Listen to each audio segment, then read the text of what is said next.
welcome back to Seelin Plays or Reads Angel in the Dark. We're on chapter 5, I think. Anyway, as she leads the way, you're practically dragging you along as you leave the box behind her. Oh yeah, we found a treasure chest or something.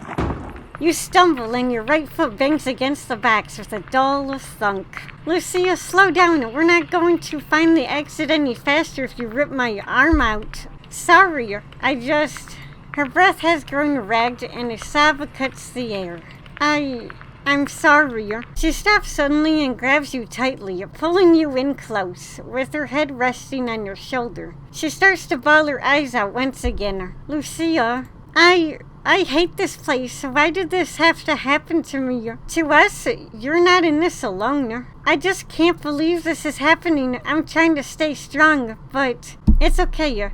I'd have been a wreck this entire time if it wasn't for you. Thank you, but you're the one who's getting us through this. It's been a team effort, trust me. She pulls her head off your shoulder and takes your hand once more. I'm sorry, I'm being such a baby. She starts walking again, leading you down the tunnel. Somehow she manages not to crash into either of the walls. After all the stress of plunging your arm into the music box, you've gotten totally disoriented. Good thing Lucia has managed to keep her internal compass straight. She somehow manages to steer you around the box and guide you down the tunnel without crashing into either of the walls. I've never needed a cigarette so badly in my life. I'm sorry, I can't help you. Don't worry, I'm trying to stay optimistic. Before long, I'll get out of this cave. Don't you mean we'll get out of this cave? Of course. So long as you promise to take me to get a burger as soon as we're free. I'm starving. If not, then I'm afraid I'm going to have to abandon you here. You laugh and smile, a weak, thin smile that only you know is there. I think I can get you a burger just as soon as I've got some money. Although I think a police station, a hospital, and a warm bed would be my first port of call. Good point. I shouldn't have started thinking about food. My stomach won't stop rumbling now. Try not to think about it. You'll just... Hey, do you smell something? She falls silent for a second, sniffing gently. Your footsteps slow into a crawl. You're not going to complain about taking a break. You didn't want to say anything, but a muscle in the back of your thigh has been screaming for rest for the past few minutes. The scent is acrid and dirty. It feels faintly familiar, but you can't put your finger on where you know it's from. I'm not sure. Now, I notice it though. It's impossible to ignore. You carry on trekking hand in hand down the lonely tunnel. Aside from the sounds of your feet tramping against the stone floor, nothing disturbs the silence. Lucia is maintaining a steady pace, and you're just trying not to ignore the nagging ache in your leg. The further you march, the stronger the scent grows. The more you smell it, the more familiar it becomes. Eventually, Lucia breaks the silence. I'm not sure I trust this smell. It's just getting stronger and stronger. Maybe we should turn back? No! I know where that smell from somewhere. I just can't think where. You take a deep sniff and try to cast your mind back. Isn't smell the sense best connected to the memory? If that's true, maybe you'll be able to remember if you just trust in your nose. I feel like I know it as well. It's something safe, but at the same time, toxic. Does that make sense? For some reason, you know exactly what she means.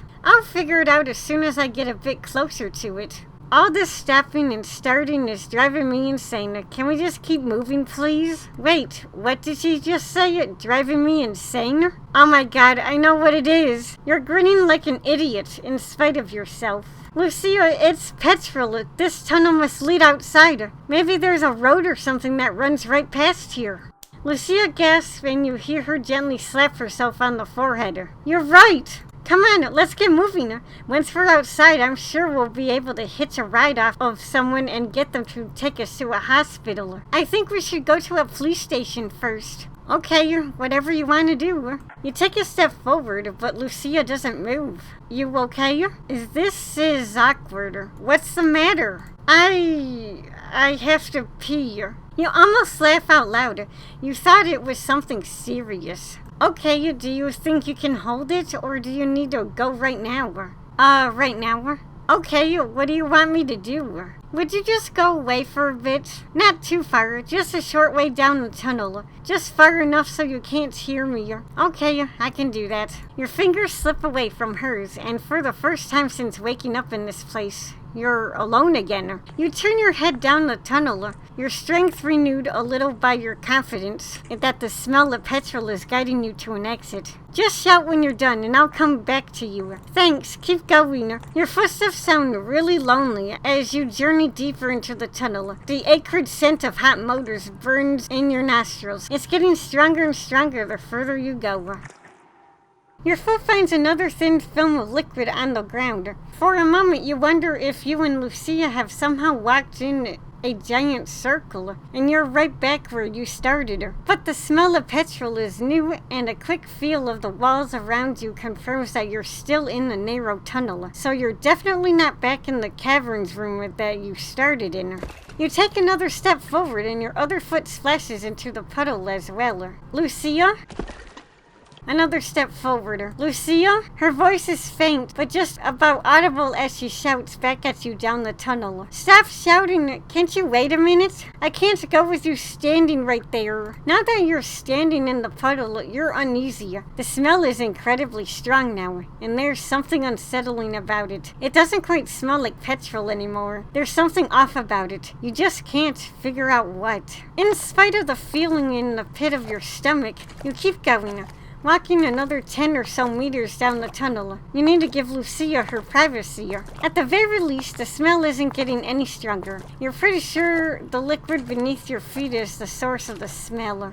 You stopped abruptly. Your confidence that this tunnel leads outside has totally evaporated. Surely if an exit was nearby, it would be getting lighter in here. And if you were approaching a road, wouldn't you be able to feel something? The sound of engines, the vibrations of the cars against the tarmac. The air down here is just too still. You turn around planning to head back to Lucia to tell her that you don't trust this path anymore. You're faintly aware that you're starting to get lightheaded. You want to head back the way you came and try to find another route out of the cave. As you head back the way you came, you start to feel sicker and sicker. With each footstep, your head grows a little fuzzier. You're dizzy and the dull cramp in your leg has turned into a raging fire that burns deep in the muscle. Your shoulder collides with the wall, spinning you around and disorienting you. Ugh! You take a dizzy, drunken step backwards, placing a hand on the wall to steady yourself. Lucia? Your voice echoes back off the wall. Lucia, help me! The world feels like it's shifting beneath your feet. You hear a single footstep tap against dry stone, a short way away. Ceiling, stay where you are! Lucia, we need to get out of here. The petrol, it's all over the floor. The fumes, I'm so dizzy. She laughs. I know. What? Lucia, what are you saying? I don't understand what you're saying.